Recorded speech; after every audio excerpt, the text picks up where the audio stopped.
E aí, gente boa, tudo bom com vocês?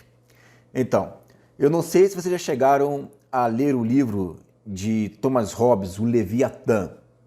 Esse livro foi escrito em 1651, dentro de um contexto totalmente de muitos conflitos, de muitas guerras. Ele foi escrito no período em que foi chamado a Inglaterra de República Inglesa, que é onde governou Oliver Cromwell de 1649 a 1658. Oliver Cromwell, ele derrubou o rei Carlos Stuart, e ao derrubar o rei Carlos Stuart, colocam ali então o protetorado de Cromwell. Nesse período, havia muitas diferenças ali, muitos conflitos sociais, guerras civis entre anglicanos, puritanos, católicos, protestantes, tá? E é nesse momento em que ele faz esse livro, onde você vê esses conflitos todos, burguesia, nobreza, e ele coloca o nome desse livro de Leviatã, que faz uma alusão ao texto lá de Jó, daquele Leviatã de Jó, do capítulo 41. E o interessante desse livro, que ele é chamado ali de o demônio necessário para se estabelecer a paz. Leviatã, o demônio necessário para se estabelecer a paz. Tá? Ele coloca ali este livro para mostrar para a sociedade, para tentar colocar na sociedade que a única solução que existe para acabar com os conflitos, para acabar com as guerras, para acabar com toda essa instabilidade social, político, é que você dê todo o poder ao Estado. Você se lembra daquela frase famosa, o homem é o lobo do homem? Porque ele entende que o homem natural, ele por si só, ele já é corrompido. O homem natural, né, ele já tem dentro de si, né, a luxúria, né, e ele não vai alcançar jamais a paz. O homem não consegue alcançar a paz. Então, o que ele tem que fazer? Ele tem que entregar ao Leviatã, que é o Estado na pessoa do monarca, toda a sua liberdade, entregar a ele todo o seu direito. Em troca, o monarca, para que ele continue se mantendo no poder, ele vai garantir a estabilidade política, a paz, a estabilidade social, o término dos conflitos e tudo mais. Então, esta é a sina do livro Leviatã, de Thomas Hobbes, onde ele coloca o Leviatã, que ele remonta, ele traz à memória aquele Leviatã de lá de Jó, para poder linkar este Leviatã ao Estado. E você sabe que o Leviatã é um monstro, é uma besta que é o rei do mar, que sobe do mar. E em Apocalipse, essa besta, ele é conhecida ali para a linguagem profética como um sistema político. Um sistema político que vai estar dominando ali as nações, os mares, né? A besta que sobe do mar. Não sei se Hobbes acreditava em Apocalipse, até onde eu sei ele era um ateu convicto, e essas guerras religiosas fez com que ele, de uma maneira racional, porque antes se cria que o rei era o enviado divino, né, do céu, então agora ele está trazendo de uma maneira racional a legitimidade no monarca. E ele vai defender isso daí. Só que tem mais coisas interessantes aqui. Vamos ver aqui como que ele entende o homem natural. Como que Thomas Hobbes entende esse homem natural. E eu vou ler para você aqui um pouco da ideia dele. A gente vai chegar nesta visão de como que se linka, né, o Leviatã, Thomas Hobbes, e a besta que sobe do mar. Tá? Com relação aos homens naturais, cabe ressaltar que os homens no estado de natureza são egoístas, luxuriosos, inclinados a agredir os outros e insaciáveis, condenando-se por isso mesmo a uma vida solitária, pobre, repulsiva, animalesca e breve. Neste estado não existe senso do que é justo ou injusto, nem o que se pode ou não pode fazer, porque os homens vivem de acordo com suas paixões e interesses em busca dos seus desejos, e por serem desejos semelhantes aos homens, vivem em constante conflito. Vou ler de novo essa partezinha aqui. Em busca dos seus desejos e por serem desejos semelhantes, os homens vivem em constante conflito. Ou seja, o que ele está querendo dizer aqui é o seguinte: o homem não tem jeito. O homem, ele não consegue viver em paz. Já existe dentro da natureza do homem essa questão do homem ser inclinado ao mal, do homem nascer mal, insaciável. Uma frase que eu acabei de falar, que o homem é o lobo do homem, o homem caça o próprio homem, o homem mata o próprio homem. Então é uma coisa repulsiva, já está ali na genética dele. O homem, ele é como se tivesse no DNA a maldade dele. Neste estado não existe senso do que é justo, do que é injusto, do que é correto, do que não é correto. Então, na visão de Thomas Hobbes, né, os homens vivem de acordo com as suas próprias paixões, interesses e desejos que os outros homens também têm.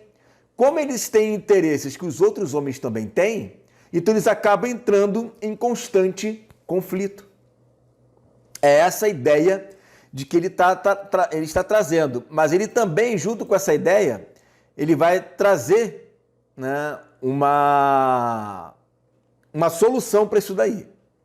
Vamos continuar lendo. No entanto, por uma inclinação racional, o homem percebe que não deve querer para os outros aquilo que não quer para si, e para isso precisa renunciar aos seus direitos, transferindo a um poder irresistível que o conduza e o controle. Então, ele está dizendo o seguinte: por mais que o homem seja insaciável, por mais que o homem seja luxurioso, por mais que o homem seja conflitoso, existe um dispositivo na mente do homem que em todo tempo ele está dizendo: de alguma forma você quer ter paz, de alguma forma você quer ter o direito de estar tendo paz com a sua família, de ter a sua casa, de ter o seu lar, de ter o seu trabalho. Não é o tempo todo conflitando, guerreando. Vocês não querem isso, né? Porém, para que isto aconteça, você terá que renunciar aos seus direitos, transferindo a um poder. Quando você transfere a um poder que vai conduzir o controle, você perde seus direitos, que na realidade ele não diz que perde totalmente seus direitos, porque o monarca ele vai querer o seu bem-estar. Então, na verdade, você vai entregar os seus direitos a ele para que ele venha fazer com que você vive em paz e bem. Correto? E aí ele coloca assim: nasce o homem artificial através de um pacto voluntário, ou seja, é um homem artificial porque na realidade ele está ali vivendo, mas se aplacou todos os sentimentos naturais dele. Então ele vai viver artificialmente. Por quê? Porque ele entregou todos os seus direitos, ele se renunciou a este controle. Mas isso não foi feito de uma forma violenta. Isso não foi feito de uma forma obrigatória. Isso será através de um pacto, de uma aliança voluntária, firmado entre os homens, tendo em vista a sua própria proteção, a fim de sair de um instável estado de natureza para a libertação e salvação. Olha o que esse cara está propondo. Então, ele está dizendo o seguinte, né? para que o homem ele deixe de ser esse lobo e se torne alguém calmo, tranquilo, pacífico e vive em paz, ele tem que ser artificial, ele tem que se anular, entregar nas mãos daquele que realmente pode resolver os seus problemas. Esse camarada que vai resolver os seus problemas, que é o Leviatã, esse demônio necessário, que na realidade é um demônio necessário em tempos de guerra, de conflito, mas ao estabelecer a paz, os homens não vão ver ele como demônio, mas vão ver como aquele que libertou e trouxe a salvação. Estão percebendo? Né? A jogada de como que se vai tomar o Estado, aliás, como que o Estado vai tomar a liberdade do povo por meio de guerras, por meio de conflitos, por meio de pandemias, desestabilidade social, né? Então, tudo isso vai gerar na sociedade, né, um salvador da pátria. Só que este salvador da pátria, ele não vai vir impondo o seu querer, vai ser feito através de um pacto entre os homens, de forma voluntária, que o próprio homem entregue o poder nas mãos desse monarca, nas mãos desse governo tirano, né, desse Leviatã, correto? Vamos continuar lendo aqui. Vamos lá. O terceiro, com o contrato, olha aí, o contrato, o pacto, a aliança, com o contrato, o homem transfere a um terceiro, esse terceiro é este único homem que governa, os seus interesses, que substituirá a vontade de todos. Ele é detentor de tanto poder e força que se torna capaz, graças ao terror que inspira, por isso ele pega essa figura de linguagem fenícia, que é o Leviatã, ele vai pegar esse Leviatã e vai colocar ali como aquele monstro que causa terror, que somente Deus pode derrubá-lo. Nenhum homem pode derrubar o Leviatã, só Deus pode derrubar o Leviatã, tá? Graças ao terror que inspira de dirigir as vontades de todos à paz no interior e ao auxílio mútuo contra os inimigos no exterior. Então você vai trazer a paz no interior, porque você sabe que há uma estabilidade, porque você sabe que agora existe ali, né, alguém que vai estar te protegendo tanto da paz local, interior, do ser, a alma, como também das ameaças externas. Então ele vai proteger do interior e também das ameaças externas, porque ele vai estar ali trazendo a paz para você.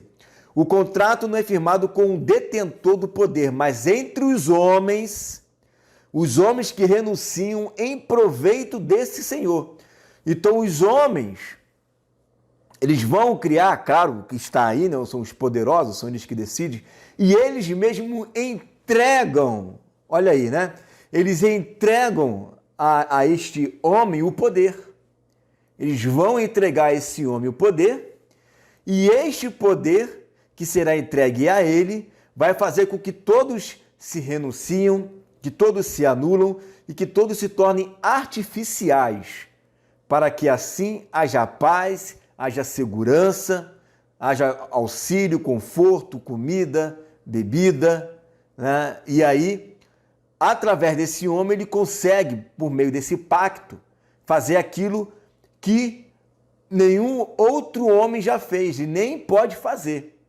Por quê? Porque para ele o homem é mau. Então tem que surgir esse Leviatã, essa besta, para trazer harmonia entre as nações, e somente ele, por intermédio dos homens que entregam a ele o poder voluntariamente, ele passa a reinar sobre eles, tá?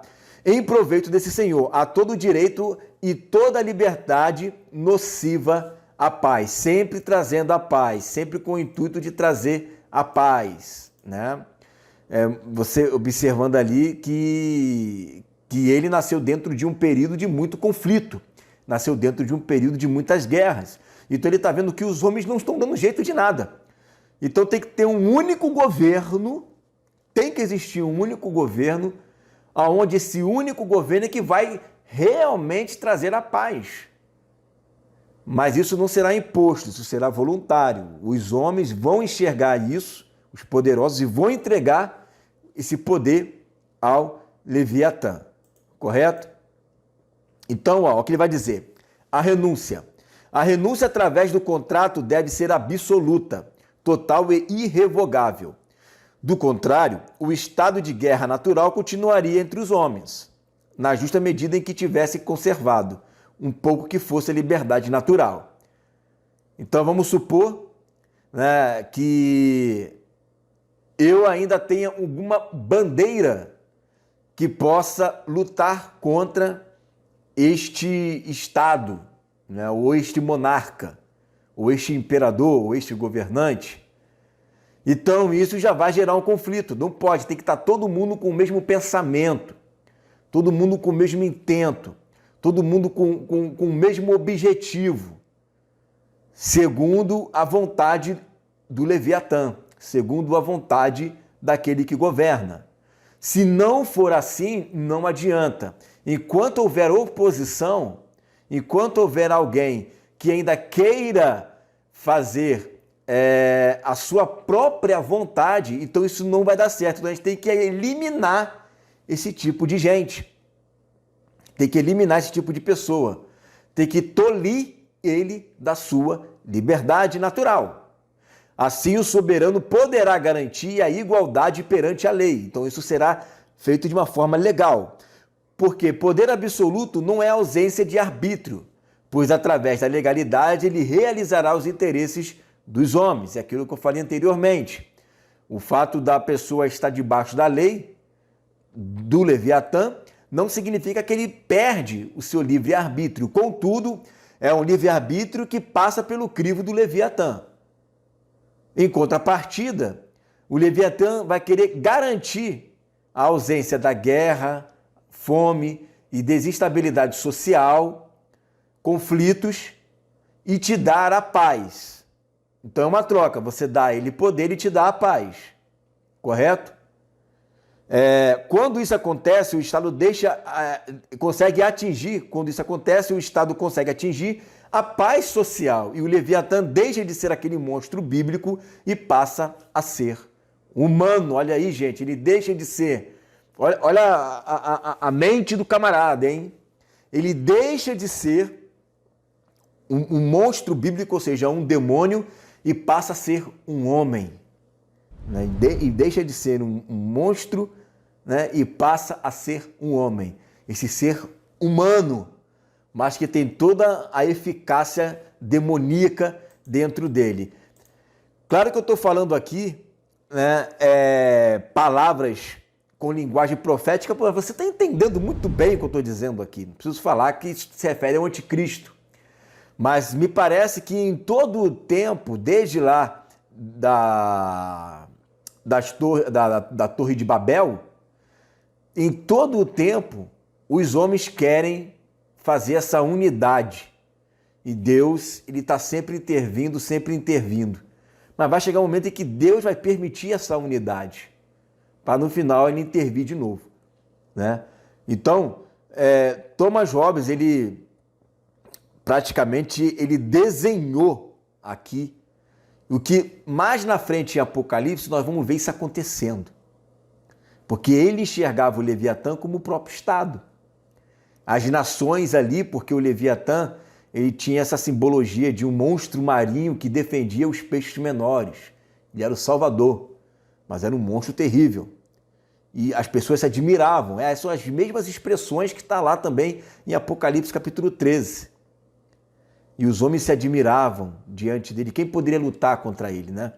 Então, esse monstro, Thomas Hobbes linka, não sei se linkou, porque ele não fala da besta, mas eu estou linkando, e a gente entende que o mesmo espírito que está na cabeça desse camarada, que estava lá nos fenícios, que Deus vai usar esse dragão ou essa besta marinha, né, como símbolo do que vai acontecer lá na frente. E vão aparecer homens com a mesma ideia de Thomas Hobbes. E pode ter certeza que vai ser mais ou menos assim. Vão usar filósofos e livros de filosofia política para procurar estabelecer a paz. Certo? Mas a gente sabe como vai terminar essa história. Então, Leviatã, né, um livro aí que foi escrito em 1651, gente, 1651. E eu, relendo alguns trechos dele, eu consegui observar aí muita coisa que está para acontecer, né, nesses tempos. E fica esperto, porque o inimigo, eles sabem o que eles querem. Quando eu falo inimigo, não é o mundo espiritual, é o próprio mundo humano. O mundo humano, eles sabem o que querem. Eles têm lá os seus pactos com os demônios, eles têm lá os seus intentos, né, contra Deus e contra a igreja. Então, eles não fazem isso inconscientemente, não. Eles fazem isso conscientemente porque está claro lá em Apocalipse que fala que eles não se arrependeram de suas obras, das suas feitiçarias, da sua prostituição, da sua idolatria. Eles não se arrependeram. Então, eles fazem com o intuito mesmo de blasfemar. Por isso que da boca dela sai blasfêmia. Eles fazem isso com consciência. São homens maus e perversos, né? Então, está aí desenhado, né? Procurei fazer esse link aí entre o Leviatã, entre Thomas Hobbes e também a besta que sobe do mar. Certo? Então é isso daí, galera. Fica essa palavra. Em nome de Jesus, até a próxima. Tchau.